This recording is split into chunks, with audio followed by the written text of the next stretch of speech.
बिस्मिल्लाहिर्रहमानिर्रहीम एंड अस्सलाम वालेकुम टू आवर नेक्स्ट लेक्चर। आज के लेक्चर में हम ऑर्डर स्टैटिस्टिक्स को देखेंगे कि ये क्या होते हैं और इनका एल्गोरिथम के अंदर क्या रोल है।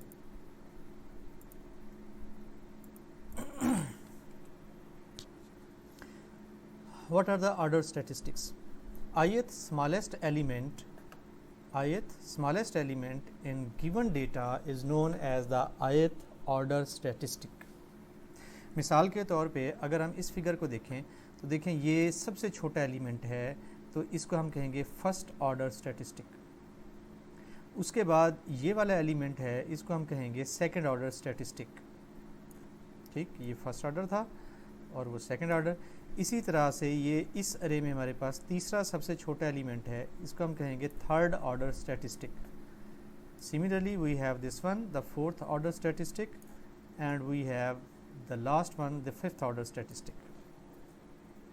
तो यहाँ पे हमें समझ आ गया कि ऑर्डर स्टैटिस्टिक क्या चीज़ है। ठीक, to find the ith smallest element in the given data is called the order statistic. First order statistics, the minimum element in the data, and nth order statistic कि अगर हमारे पास n एलिमेंट की एक अरे हो तो उसमें जो nth एलिमेंट सबसे मैक्सिमम एलिमेंट होगा उसको हम कहेंगे that is nth order statistic. इसी तरह से मीडियन ऑर्डर स्टैटिस्टिक की हम बात करते हैं। An element which is present in middle of data when it is in sorted order is called the median order statistic। अब मीडियन ऑर्डर स्टैटिस्टिक जो है दो तरह का हो सकता है। अगर हमारे पास डेटा साइज जो है वो इवन है तो मीडियन ऑर्डर स्टैटिस्टिक डिफरेंट होगा, अगर ऑड है तो मीडियन ऑर्डर स्टैटिस्टिक डिफरेंट होगा। मसलन यहाँ पे देखें इस अरे के अंदर हमारे पास जो नंबर ऑफ़ एलिमेंट्स हैं वो ऑड हैं, so the central element when it is in a sorted state is called the median of this array। लेकिन अगर हमारे पास नंबर ऑफ़ एलिमेंट्स इवन हों तो फिर सेंट्रल दो एलिमेंट्स जो है वो हमें हमारे मीडियन कहलाएंगे। This is called the lower median, ठीक, and the next is called the upper median.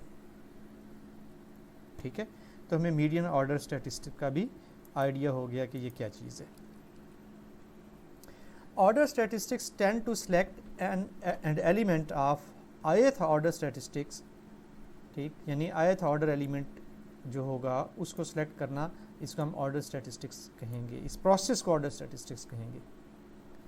Selection problem, basically हमारा selection problem ही है। Selection problem में हमारे पास input क्या है, a set A with n distinct element, all दो non distinct भी हो सकते हैं, लेकिन हम यहाँ फॉर सिंप्लिसिटी इसको डिस्टिंक्ट एलिमेंट ही कंसिडर करते हैं। अगर हमारे पास n एलिमेंट हों एक अरे में और जो डिस्टिंक्ट हों, ठीक, तो और हमें एक इंटीजर i भी दिया हो, यानी ये वाला एलिमेंट हमने सेलेक्ट करना है, तो आउटपुट क्या होगी हमारे सिलेक्शन प्रॉब्लम की, an element x that belong to this set A that is on the position of ith order statistic। ठीक है, तो ये हमारा बेसिकली सिलेक्शन प्रॉब्लम है। ठीक है, कि इस सिलेक्शन प्रॉब्लम को हम इनपुट क्या देंगे, आउटपुट क्या होगी इसकी।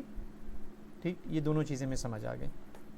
Selection problem performs two operations, sorting the data and selecting the ith order statistic.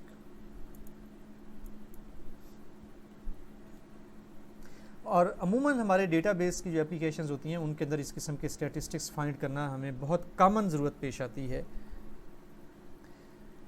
Now यहाँ पे हम देखते हैं कि मिनिमम और मैक्सिमम फाइंड करने का एल्गोरिथम क्या है हमारे पास। इस ऑर्डर स्टैटिस्टिक्स को हम कैसे फाइंड कर सकते हैं। There are two ways to find the minimum and the maximum. कौन से? Number one, sort the input array and select the first और लास्ट एलिमेंट। यानी अगर हम असेंडिंग ऑर्डर में अरे को सॉर्ट कर लें तो उसका जो पहला एलिमेंट होगा that would be the minimum और जो उसका आखिरी एलिमेंट होगा that would be the maximum. एक तरीका तो ये है। दूसरा तरीका ये है कि जिस एलिमेंट को हमने find, for example minimum find करना है, तो वो हम उसको कंपेयर करते जाएं सारे एलिमेंट्स के साथ।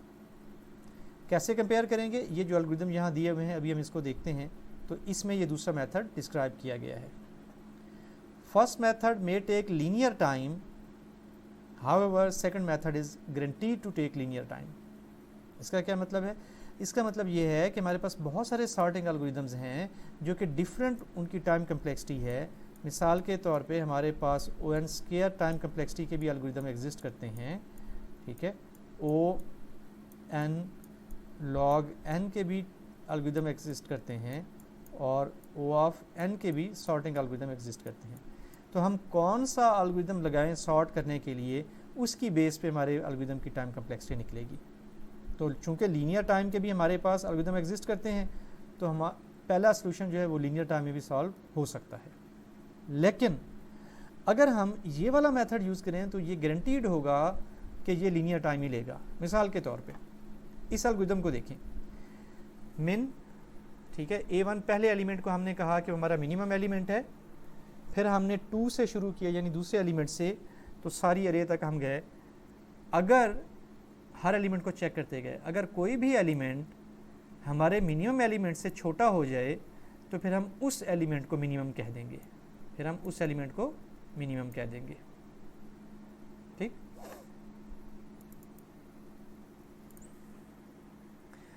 ओके, और सारा लूप चलने के बाद हम जो भी मिनिमम एलिमेंट आएगा उसको हम रिटर्न करा देंगे। Now you look at that कि इसकी टाइम कम्प्लेक्सिटी 1 है, इसकी टाइम कम्प्लेक्सिटी क्या होगी? That would be n minus 1 time ये ट्रू रहेगा और nth टाइम फॉल्स हो जाएगा, तो इसकी टाइम कम्प्लेक्सिटी n। इसकी लाइन 3 की time complexity again that is basically n minus 1, ठीक है। लाइन 4 कभी ये ट्रू होगा, ये वाली लाइन 3 कभी ट्रू होगी कभी फॉल्स होगी, और उसकी बेस पे इस लाइन ने चलना है। तो लेट हम सपोज करते हैं कि वर्स्ट केस हमारा ये है कि ये लाइन 3 जो है हर दफ़ा ही ट्रू होगी, तो इस लाइन ने भी n माइनस 1 टाइम ही चलना है, एंड दिस इज़ 1 टाइम।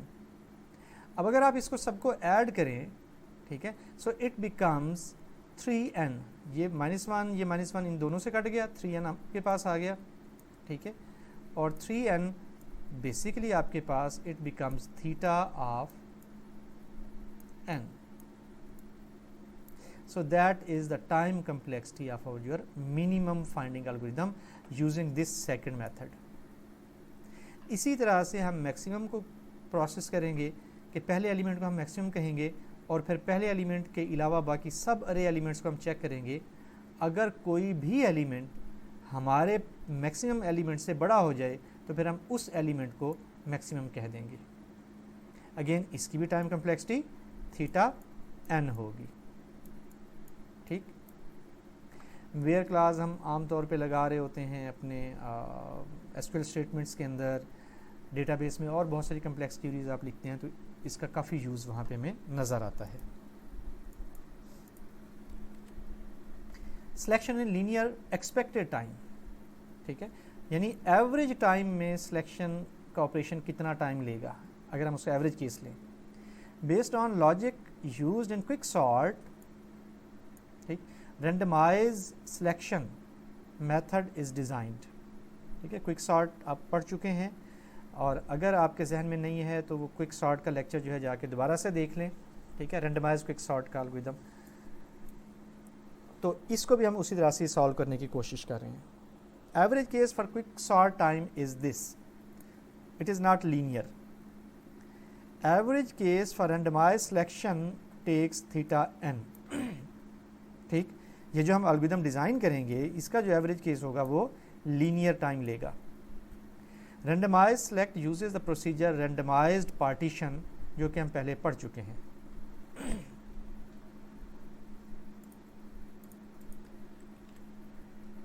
अच्छा, अब यहाँ पे देखें ये रेंडमाइज पार्टीशन ये क्विक सॉर्ट से लिया गया है, क्विक सॉर्ट के लेक्चर से। तो how we partition, we have an array A जिसका स्टार्टिंग एलिमेंट p, इसका end element r। Random number generator होगा हमारे पास जो कि p और r के दरमियान में हमें कोई रैंडम नंबर जनरेट करके दे देगा, वो i को असाइन हो जाएगा। हम ar और ai को एक्सचेंज कर लेंगे, यानी आखिरी एलिमेंट को जो यहाँ से इंडेक्स आया है उससे एक्सचेंज कर देंगे, यानी नया सिलेक्टेड एलिमेंट हमारा आखिर में चला जाएगा। और Q को हम पार्टीशन करेंगे, ठीक है, पार्टीशन मेथड है, उसको हम कॉल कर लेंगे APR। तो वहाँ से पार्टीशन से जो चीज़ आएगा वो हम Q में ले लेंगे। ये पार्टीशन मेथड भी क्विक सॉर्ट से ही लिया गया है, तो उसके एल्गोरिथम को आप दोबारा से देख सकते हैं, ठीक है। यानी हमने एलिमेंट एक्सचेंज कर लिया, एक्सचेंज करने के बाद यहाँ से लेट्स से दैट वो आखिरी एलिमेंट ही में रिटर्न कर देता है, हम सपोज कर लेते हैं, तो Q आखिरी एलिमेंट हो जाएगा। लेकिन इन फैक्ट Q आखिरी एलिमेंट नहीं था, क्योंकि Q को तो हमने रैंडमली P और R के दरमियान में से सिलेक्ट किया है, ठीक, और इसको हम रिटर्न करा देते हैं Q को। Now this is randomized select procedure. A array जिसमें से हमने सर्च करना है, सिलेक्ट करना है एलिमेंट को, P the index of start element, R the index of last element, I the order statistic that we have to find. If P is equal to R, इसका मतलब ये होगा कि सिर्फ एक ही एलिमेंट है हमारे पास एल्गोरिदम में, हमारे इस अरे A के अंदर, तो हम उसी को ही रिटर्न करा देते हैं। अगर हमारे पास P R के बराबर ना हो तो इसका मतलब ये होगा कि we have more than one elements, तो अब हम उसमें से ith ऑर्डर स्टैटिस्टिक्स ढूंढने की कोशिश करेंगे। First of all we will call randomized partition APR, जो कि यहाँ पे ये दिया हुआ है, ठीक है। ये हमें एक रैंडम एलिमेंट इंडेक्स रिटर्न कर देगा, वो इंडेक्स हमारे Q में आ जाएगा, और इसको हम कहेंगे that is a pivot element, ठीक। पाइवट एलिमेंट ये इस तरह से होगा कि अरे में जो भी ये एलिमेंट Q बनेगा, Q से पहले वाले सारे एलिमेंट इससे छोटे या इसके बराबर होंगे, और Q के बाद वाले सारे एलिमेंट वो इसके बड़े होंगे। Let's say that we define K is equal to Q minus P plus 1, ठीक है। हमने ये एक नंबर फाइंड किया। Q क्या है? Q हमारा पाइवट एलिमेंट है। P क्या है? P हमारा स्टार्ट एलिमेंट है। तो पहले एलिमेंट पे बेसिकली हम चले गए। अगर आप गौर से देखें तो हम पहले एलिमेंट को पॉइंट कर रहे हैं यहाँ पे K में। इफ़ I बराबर है K, अगर पहला ही एलिमेंट आपका यही है तो आप इसको रिटर्न करा दो, यही आपका ith ऑर्डर स्टैटिस्टिक है। और अगर नहीं, ठीक है, तो फिर दो पॉसिबिलिटीज़ हैं कि या तो आप उसके लेफ़्ट हिस्से में जाके सर्च करेंगे या आप उसके राइट हिस्से में जाके सर्च करेंगे। बेसिकली अरे हमारी जो है roughly saying that would be something like this। यहाँ पे आप Q को कंसीडर कर लें, Qth एलिमेंट यहाँ पे होगा, तो ये लेफ़्ट सब अरे हो जाएगी और ये हमारी राइट सब अरे हो जाएगी। तो हम इस चेक की बेस पे डिसाइड करेंगे कि हमें किस तरफ जाना है, ठीक है। इसकी डिस्क्रिप्शन जो है अगली स्लाइड पे दोबारा से भी दी हुई है। Let here we have the randomized select algorithm, जो कि हमने पिछली स्लाइड पे देखा। लाइन 1 क्या कर रही है? It checks for base case of recursion where array has only one element. देखें रिकर्जन का मतलब क्या है कि यही एल्गोरिथम खुद को कॉल कर रहा है। तो हम देख रहे हैं कि वही एल्गोरिथम खुद को कॉल कर रहा है, ठीक है, रैंडमाइज्ड सिलेक्ट। सो रिकर्जन तो है, लेकिन रिकर्जन का एक बेस केस भी होगा जहाँ पे रिकर्जन ने रुकना है। तो वो बेस केस ये है कि अगर एक ही एलिमेंट हो हमारे पास अरे में, तो वो बेस केस कहलाएगा और उस पर ख़त्म हो जाएगी अरे, ये प्रोसेस ख़त्म हो जाएगा। लाइन 2 रिटर्न्स द ओनली अरे एलिमेंट, यानी एक ही अरे एलिमेंट अगर है तो उसको रिटर्न करवा दो। लाइन 3 इट पार्टीशंस द अरे into 2 parts by finding pivot element AQ, वही जो हमने पिछली स्लाइड पे डिस्कस किया। सच दैट, इस कंडीशन को आप ज़रा गौर से देखें कि AQ जो एलिमेंट होगा, Q इंडेक्स दिया ना हमें पार्टीशन ने, ये वाला, AQ से पहले वाले जितने भी एलिमेंट हैं वो AQ से छोटे या इसके बराबर होंगे, और इसके बाद वाले जितने भी एलिमेंट हैं वो इससे बड़े होंगे। Line 4 finds the count of lower सब अरे इंक्लूडिंग पाइवट एलिमेंट, ठीक है। तो this is the pivot element और ये लोअर सब अरे थी बेसिकली आपके पास, ठीक है। इसको हम यूं भी लिख सकते हैं Q माइनस P माइनस 1, ठीक है। तो ये लोअर सब अरे, Q से नीचे वाली जो सब अरे है उसका साइज हम यहाँ से फाइंड कर लेंगे। Line 5 it checks whether AQ is the ith smallest element, यानी अगर ये जो ith ऑर्डर स्टैटिस्टिक हमने फाइंड करना है वो k के बराबर ही है तो फिर तो हमने यहीं पे फाइंड कर लिया, ठीक है ना, k is index, i is index, ठीक, और उसी को हम रिटर्न करा देंगे। लाइन 6 उसको रिटर्न करा रहा है। लाइन 7 डिटरमाइंस इन विच सब अरे the ith smallest element lies. Now ये देखें, अगर ये कंडीशन है कि ए क्यू से छोटे सारे एलिमेंट उसकी लेफ्ट सब अरे में हैं और ए क्यू से बड़े सारे एलिमेंट उसके राइट सब अरे में हैं, तो फिर हमने यही चेक किया कि क्या आई जो है के से छोटा है, यानी ये बेसिकली अगर तो आई के से छोटा हो जाए तो फिर हम इस सब अरे में सर्च करेंगे, ठीक है, और अगर आई के से छोटा ना हो तो फिर हम अपर सब अरे में सर्च करेंगे, ठीक है। लाइन 8 सर्च इन लेफ्ट सब अरे, अदरवाइज लाइन 10 जो है दैट सर्च इन राइट सब अरे। तो आई होप कि आपको ये छोटा सा एल्गोरिथम समझ आ गया होगा। और अगेन इसकी बेस्ट प्रैक्टिस यही होती है कि आप इसका प्रोग्राम बना के ज़रा उसको चेक कर लें कि क्या आपका प्रोग्राम सही चलता है। अब हम देखते हैं इस एल्गोरिथम की time complexity. Worst case running time of randomized select algorithm is θn², ठीक है। कैसे? पार्टीशन को कितना टाइम लगता है, दैट इज θn, और ये कितनी दफ़ा पार्टीशन में सारा प्रोसेस चल रहा है, that is again n time, so it becomes θn²।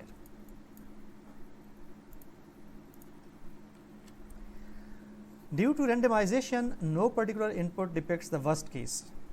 चूँकि हम रेंडमाइज सेलेक्ट कर रहे हैं तो वर्स्ट केस तो नहीं बनेगा, हर दफ़ा ये रेंडमाइजेशन हो रही है, सो इसका मतलब ये होगा कि हमारे पास हर दफ़ा एवरेज केस ही आएगा, वर्स्ट केस नहीं आएगा। एक्सपेक्टेड रनिंग टाइम या average case running time, let Tn is random variable, ठीक है, हम Tn को एक रैंडम वेरिएबल सपोज करते हैं। अब क्वेश्चन ये है what is a random variable? एक ऐसा वेरिएबल जो कि एक प्री डिफाइंड सेट में से कोई भी वैल्यू रैंडमली सेलेक्ट करे, उसको हम कहते हैं रैंडम वेरिएबल, ठीक है। मिसाल के तौर पे मैं कहूँ कि जी city of Pakistan, let x जो है that belongs to x, where ये जो है सिटीज़ ऑफ पाकिस्तान की लिस्ट यहाँ पे दी हुई है। तो अब ये रैंडम वेरिएबल होगा जब ये इसी सेट में से सिटीज़ को सिलेक्ट करे, ठीक। तो रैंडम वेरिएबल की डेफिनेशन में समझ आ गई। That describes running time on an array a with distinct element. Again हम ये सपोजिशन भी रख रहे हैं कि ए में जो एलिमेंट्स हैं वो डिस्टिंक्ट हैं। For an element input randomised partition returns the pivot element with probability 1/n। ये क्या चीज़ है? ये है कि जी अगर आपके पास n एलिमेंट हैं, ठीक है, तो हर एलिमेंट के सिलेक्ट होने का चांस इक्वली लाइकली है, बराबर है, ठीक। बिल्कुल वैसे ही जैसे आप डाई को थ्रो करते हैं तो डाई के 6 साइड्स होती हैं, तो हर साइड के आने की प्रोबेबिलिटी 1/6 होती है। अगर n साइड होती तो हर साइड के आने की प्रोबेबिलिटी 1/n होती। तो इसी तरह से यहाँ पे भी हमारे पास हर एलिमेंट के पाइवट एलिमेंट सेलेक्ट होने की प्रोबेबिलिटी 1/n है। Let X K is random variable, ठीक, हम एक और random variable X K define करते हैं such that X K is equal to indicator random variable है, या ये 1 होगा कब? द सब अरे APR has exactly k elements, ठीक। एक्स के का क्या मतलब है कि इस सब अरे में एग्जैक्टली k एलिमेंट हैं, ठीक। तो x ये होगा और k एलिमेंट, तो x1 का क्या मतलब होगा कि एग्जैक्टली 1 एलिमेंट।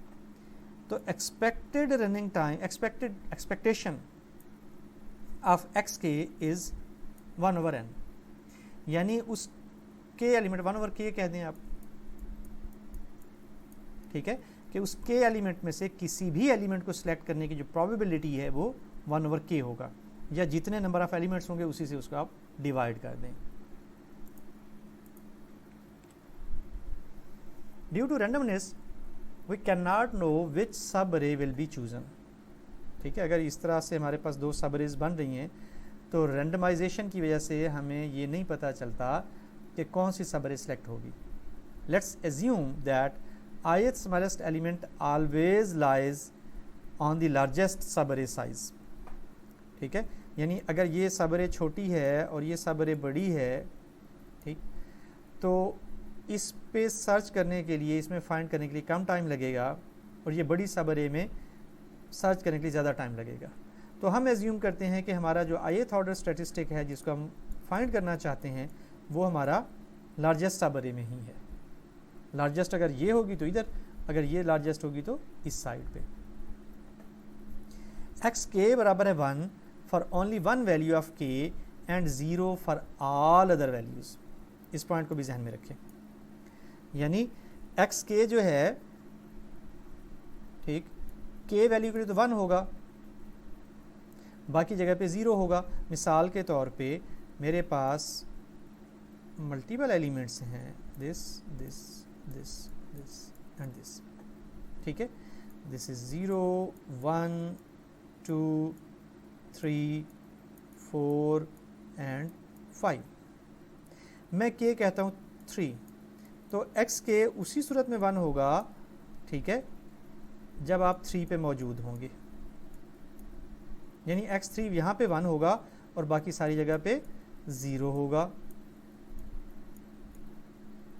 अगर हम x2 की बात करेंगे तो x2 इसके बरक्स यहाँ पे 1 होगा, बाकी सारी जगहों पे 0 होगा। तो इस पॉइंट को, थोड़ा सा छोटा सा पॉइंट है, इसको जहन में रख लें आप। When xk is equal to 1, the two subarrays on which we might recurse have size k minus 1 and n minus k। यानी जो भी आप k सेलेक्ट करेंगे तो उससे पीछे वाली अरे जो होगी वो 0 से लेकर k minus 1 तक जा रही होगी और उसके बाद वाली अरे n minus k तक जाएगी। यानी k एलिमेंट निकल दें तो बाकी एलिमेंट जो होंगे वो इधर रह जाएंगे। अब हम थोड़ा सा मैथमेटिक्स की तरफ मूव करते हैं और आप तवज्जो से देखिएगा कि मैथमेटिक्स कैसे काम कर रही है। Time complexity of our algorithm would be bounded by, ठीक है, क्या तमाम, चूँकि अरे में ये जो अरे हमने बनाई थी, ठीक है, इसमें हम बारी बारी के सब के लिए लेंगे k1 k2 k3, ठीक है, तो k की वैल्यूज़ मल्टीपल हमने लेनी है, तो तमाम को हम ऐड करेंगे, दैट इज़ एक्स की, ठीक। और टी मैक्स के माइनस 1 ये क्या चीज़ है? ये तो टाइम है पार्टीशन करने का, और उसके बाद जो भी मैक्सिमम अरे होगी वो लोअर सब अरे हो या अपर सब अरे हो, उसमें से मैक्सिमम जो भी होगी उसके ऊपर जो टाइम लगेगा वो, ये दोनों मिलके हमारे पास टाइम कम्प्लेक्सिटी बनेगी हमारे सब प्रॉब्लम की। ठीक, ये बात समझ आ गई। अब हम इसकी लेते हैं दोनों साइड पे एक्सपेक्टेशन। ई, इस साइड पे हमने एक्सपेक्टेशन ले ली और इधर भी ई लगा दी और आगे वही इक्वेशन उसके अंदर हमने प्लेस कर दी। ई को हम अंदर ले गए, ठीक है, so this is E x के और आगे वही इक्वेशन है, और फिर हमने यूजिंग द लिनियरिटी प्रिंसिपल ई को आगे फर्दर एक्सपेंड कर दिया, तो ई जो है एक्स के पे अलग से अप्लाई हो गया और रेस्ट ऑफ दी जो इक्वेशन है हमारे पास उस पर अलग से अप्लाई हो गया। ठीक,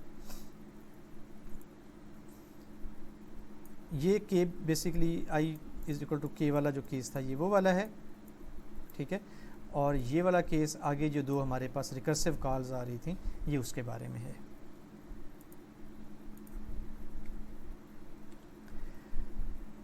ओके, सो यहाँ पे हमने क्या किया कि ये थीटा एन इसके अंदर था, हमने थीटा एन को भी बाहर निकाल दिया, सॉरी ओ ऑफ एन, क्योंकि ओ ऑफ एन की एक्सपेक्टेशन यही होती है, एन की अगर आप एक्सपेक्टेशन लेंगे तो वो एन ही आएगी। नेक्स्ट स्टेप के ऊपर हमने ई ऑफ एक्स के, ये क्या था, इसको हमने फाइंड किया था कि अगर एन एलिमेंट हो तो हर एलिमेंट की प्रोबेबिलिटी 1/n आती है, ठीक है, तो ये हमने 1/n यहाँ पे इसको लिख दिया, यानी ई ऑफ एक्स की वैल्यू हमने यहाँ पे पुट कर दी, और ये वैसे एज इट इज़ हमने राइट कर दिया, this is again as it is. assume that both arrays of same size for simplicity, ठीक है, हम ये कहते हैं कि दोनों अरे एक ही साइज़ की होंगी, ठीक, या आप ये कह लें कि जी एक अरे दूसरी से डबल होगी, दोनों केसेस एक ही बनेंगे। तो अब हम क्या करते हैं कि ये 1/n जो है उसको हमने समेशन से बाहर शिफ्ट कर दिया, ठीक, और आगे हमारे पास ये चीज़ रह गई। अच्छा, हम इसको फिर से अंडरस्टैंड करने की कोशिश करते हैं। T2k कब आ गया? भाई हम कहते हैं पहली सब रे का जो साइज़ है वो भी k है और दूसरी का भी k है, तो हम दोनों को जमा कर लेते हैं। या आप यूँ सपोज कर लें कि एक सब रे जो है वो मैक्सिमम है, डबल है दूसरी से, तो जो डबल वाली हम उसको उठाएंगे तो दैट इज़ 2k, ठीक है। 1/n बाहर चला गया तो हमारे पास k जो है k now ranges from n/2 to n-1, ठीक। इस बात को फिर जहन में आप रखें। देखें यहाँ पे हमने क्या किया था, यहाँ पे हमारे पास इंडेक्स जा रहा था 1 से n तक, ठीक। अब चूंकि हमने अरे डबल ले लिएंगे, दोनों को ऐड कर लिया है, और इंडेक्स जो है वो हम आधा कर लेंगे। पहले 1 से n तक जा रहा था, अब जो है वो n/2 से n तक जा रहा है। तो that is a same effect, कोई इतना ज़्यादा फ़र्क नहीं पड़ा इस पे, और अगर ये समेशन हमने यहाँ लगाया होता इसके ऊपर। इस बात को समझने की कोशिश करें, पेपर पे वर्कआउट करके देखें कि कैसे ये दोनों सेम है, ठीक। ये 2 बाहर आ गया, ठीक है, summation n/2 n-1 e t of k, ठीक, प्लस o ऑफ n। तो यहाँ तक ये इक्वेशन आपको अब समझ आ जानी चाहिए कि यहाँ तक हमने कैसे ड्राइव कर लिया है। अब हम यहाँ पे आते हैं। Let's say that o of n, साफ ज़ाहिर इसके साथ कोई ना कोई कांस्टेंट होगा जब हम इसको खोलेंगे, तो हमने इसको कन्वर्ट कर दिया एक्चुअल वैल्यू में, तो ये a ऑफ n आ गया।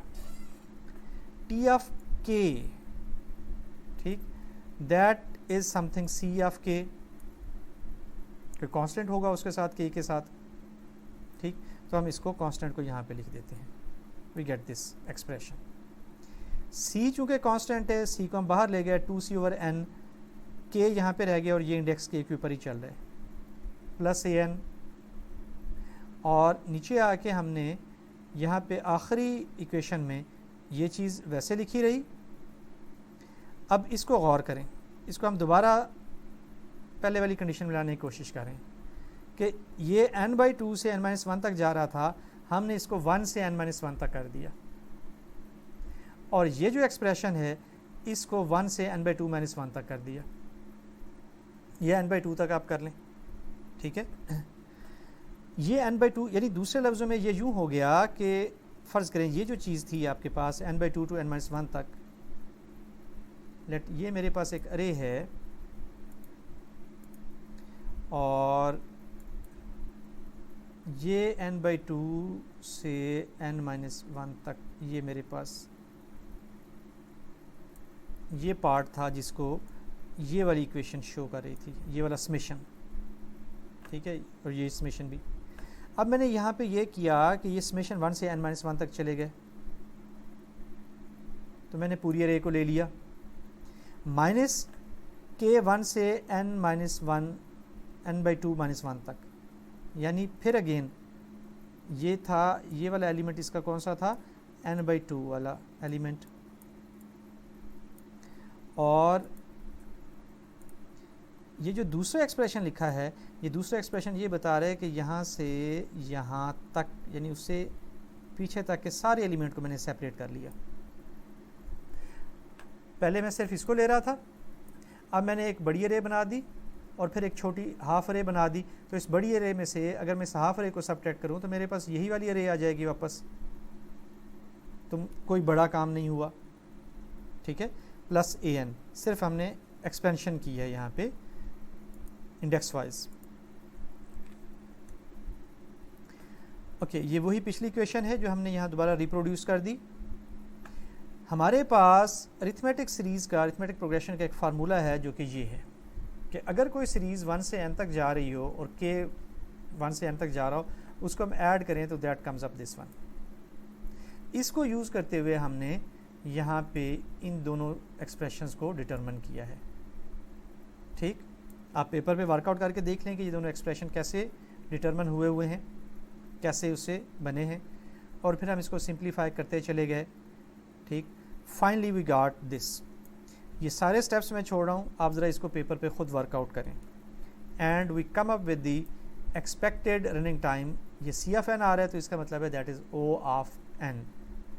ठीक, लीनियर टाइम में ये सॉल्व हो जाएगा, यानी रेंडमाइज सेलेक्ट का जो एवरेज केस है that takes linear time. So I hope कि आपको आज का लेक्चर समझ आ गया होगा। आज तक के लिए इतना ही। इंशाल्लाह सी यू इन नेक्स्ट लेक्चर। अल्लाह हाफिज़।